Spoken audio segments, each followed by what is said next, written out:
Today we're gonna learn some Japanese from this scene. まずは原告、漢字の問題から。作田の未来を保証してくれる人は誰もいないの保証と、作田の老後には何の保証もないの保証をそれぞれ漢字にしなさい。先生、問題文に悪意を感じます。Like this, Japanese has many idioms sharing the same pronunciation but different meanings. We call this douon igigo, douon igigo, or douon igigo, douon igigo. 同、同じ、same, 音、sound, い means 異なる different, じ means character, 熟語 idiom, or this part 義 meaning, and 語 word.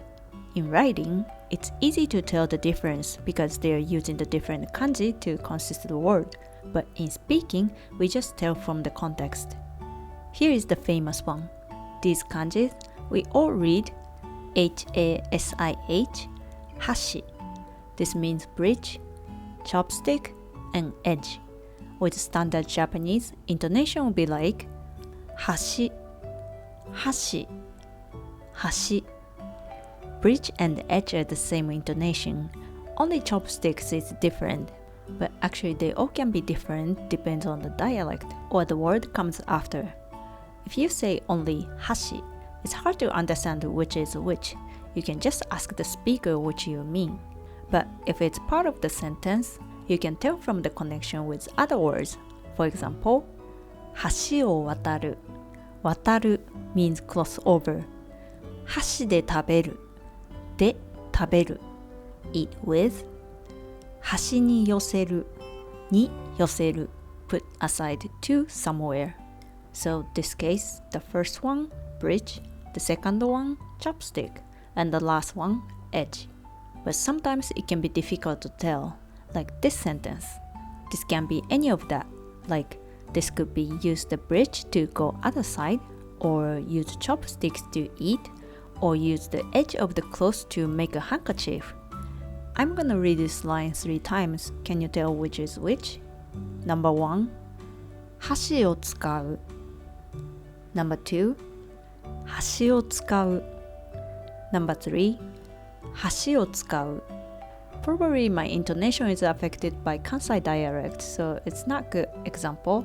But can you tell which is which? The first one I think is easy. Chopstick. 箸を使う。箸を使う。And the second one is edge. 箸を使う。箸を使う。And the third one is bridge. 箸を使う。箸を使う。Of course, there is a tendency, but like this, depends on the speaker, intonation can be different. So all you have to do to know which hashi means, you have to tell from the situation of the conversation. About this word, they are famous old tale in Japan. Once upon a time, there was the arrogant shogun. One day, he set a board in front of the bridge, which says, この橋渡るべからず。この橋渡るべからず。この means this. 橋 meant bridge by him. 渡る cross over. べからず. This is classic way to say it's just negative words. So this means don't cross over this bridge. この橋渡るべからず. But the mischievous monk walked the bridge unashamedly. So the shogun asked, You don't see this board? And the monk answered, Yes, so I didn't use hashi, edge, and walk the center. This 保証. Actually, these two meanings are almost same. When you check the translator, both says guarantee and security, but slightly different. こっちは受け負うって意味で、こっちは守るっていうような意味。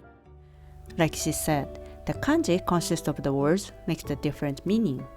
The first one's meaning is being responsible or performing an obligation on behalf of a creditor. The second one, 保証, the meaning is to keep protecting so that a certain state is not impaired.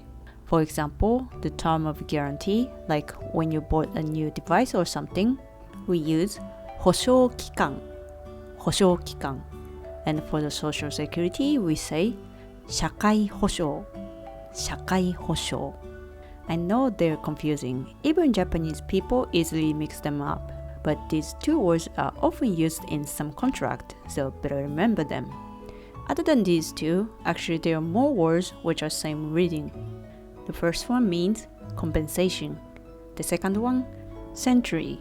The third one, barrier reef. Actually these two barely used. I never seen these words until now, but the first one, we see this a lot in daily life, so you should remember this. Like hashi or hosho. In school, we learn a lot of douon igigo. Let's try some. These kanji's pronunciation is kanshou, kanshou. The first one, this kanji means to learn from, and the second one, praise. This word means to enjoy observing the artworks like something made by human hands. Just let you know, one kanji has sometimes various meaning. I'm saying this case's kanji's meaning, so in different time I might say different meaning. Anyway, the second one, the first kanji means look. This word meaning is to enjoy observing the natural beauty or charm. These two are similar and confusing, but usually for theater play or art museum, use this one. And for flower or scenery, this one. Next one, the first kanji means feeling, and this one, hurting. Kanshou, being sentimental. Next one, loose and crush. This kanshou means cushioning. And the last one, most people recognize this kanji as dry, but as I said, one kanji has multiple meanings, and this also means participate or get involved, although not many people know this meaning. And the second one, cross over or take an extensive view. Put them together meaning interfering. They are different meaning by kanji but same pronunciation. Kanshou, kanshou. Next one, taishou, taishou, tai. This means pair or respond. And this one means shape, form, or state. So the first taishou means target. And the second one, this part usually means shine, but this also means collate or referred. So this means contrast. And the third one, this kanji means praise, but also means measure. And to put them together, this word means symmetry. They all pronounce 対象, 対象. 意外, 意外. The first kanji, intention, and the second one, outside. Together means unexpected. And the second one, this kanji means with or by. Put them together, other than or exclusive of. Actually, these two intonations are a little bit different. First one, 意外, 意外. And the second one, 意外, 意外. Again, it could be different depends on people or region, but based on standard Japanese, intonation is like this. And the next one, 異常, 異常. The first one, as I said, this means different. And this one, always. This word means whether it's good or bad, different from usual. And the second one, this part means status. Worse status than usual. Again, these meanings are similar. Since the first one can be used whether it's good or bad, many people tend to use the first one. Next one, this kanji, again with or by. And the next one means up or beyond. Put them together, this word means beyond or more than something. First two, the intonation is same. 異常, 異常. But the last one, intonation is like 以上, 以上. Little different. Next one, 期間, 期間. Actually, these two both means mechanism or structure. And this word means organization. Next one, this part container, and the second kanji basically means more like officers, but also means parts of a human's body. Put them together means organ. And the next one, air and pipe, means trachea or windpipe. And the last one, both kanji means return. So this kanji means return or repatriation. Only the first one's intonation is like kikan, kikan. But the other three are like kikan, kikan. Okay, the last one, ishi, ishi. I means meaning or mind, and the second one means think. This word means mind or purpose. And this kanji means intention or resolution. So this word means will. Again, these two have similar meanings, but as you see in each kanji, ishi is just the thoughts. Ishi is the feeling that you're trying to do something. And the last one, this part means leave. And this word means last wish. These are part of the douon異義語, and actually there is more. Douon異義語 are often used in anime to make misunderstanding a situation intentionally or make joke. For example, 変態よくめ変態呼んだか変態飛行で攻めろ変態飛行俺のことかてめえじゃね Here, hentai, one means formation and the other one means pervert. Hiko means flight and the other hiko means delinquency. In this scene, douon igigo is used to make a joke. Actually, not only idioms like this, we have the same sound, different meaning phrase, or even sentence. Precisely speaking, it's not same sound using same hiragana, but depending on where to cut, the phrase or line becomes different meaning. We call that patterns as ginatayomi. Ginatayomi. For example, a few years ago in FIFA World Cup, the player called Honda, he did a great job. At the time, like Twitter or Facebook, in social media, people wrote this. This is also ginatayomi. This part, this is triangle. In Japanese, we say sankakkei. In speaking, we say like sankakkei. Sankakkei. If you cut here, sankakkei.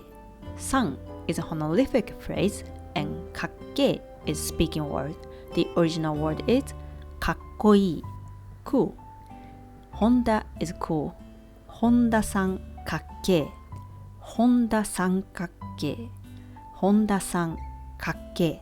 Since then, people still using this people plus sankakkei style.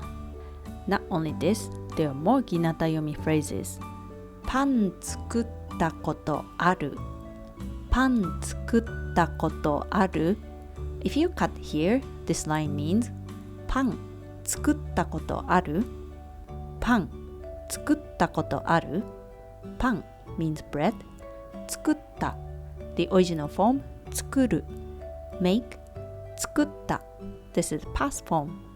ことある this means close to like I have experience. And this sentence itself is questioning form. And this means have you ever baked bread? パン作ったことある But if you cut here, the first part become a one word and this line means パンツ食ったことあるパンツ食ったことあるパンツ means undies 食った original word 食う This means eat. This is a rough version of 食べる And 食った is the past form. So this line means Have you ever eaten undies? パンツ食ったことあるパンツ食ったことある In elementary school, young boys said this line to girls like パン作ったことある And if she said yes, they go like Ew, gross, you ate undies Like this. They sometimes use this line to make tease girls. It's just kids play. Not only this, there are more ginatayomi lines. 車で待ってて車で待ってて If I say like this 車で待ってて車で待ってて車 means car で is particle for the place So this means wait at the car 車で待ってて車で待ってて But if I change the intonation 来るまで待ってて来るまで待ってて In this case, 来る is one word. Come, まで means until. So this line means wait for me until I come. 来るまで待ってて来るまで待ってて来るまで待ってて来るまで待ってて Can you see the difference? And the next one, this one can be even 3 different meanings. あ、高いあ、高い First one, あったかいあったかい This is casual way of saying hot or warm. If you say polite way, 温かい温かい But in speaking, people change to あったかいあったかい And the next one, あ、高いあ、高い In this case, あ is just the interjection word, like saying the small surprise. And this 高い means expensive or high. So this means like, oh, it's expensive or oh, it's too high. あ、高いあ、高い And the last one, あったかいあったかいあった The original form, ある exist. かい is questioning. あったかい Did you find? あったかいあ、高いあったかい By intonation, these 3 are totally different meaning. To avoid the confusion, in writing, it's important to use kanji, katakana, or totem properly. And in speaking, you can be careful about the intonation. Okay, that's it for today. Let's see the scene one more time. まずは原告漢字の問題から。作田の未来を保証してくれる人は誰もいないの保証と、作田の老後には何の保証もないの保証をそれぞれ漢字にしなさい。先生、問題文に悪意を感じます。変態欲め変態呼んだか変態飛行で攻めろ変態飛行俺のことかてめえじゃねえ That's it for today. If you like my video, please hit like and the subscribe button. And if you have any requests for the anime series or character analyzation in language wise, please let me know in comment. Thank you for your support. See you in the next one.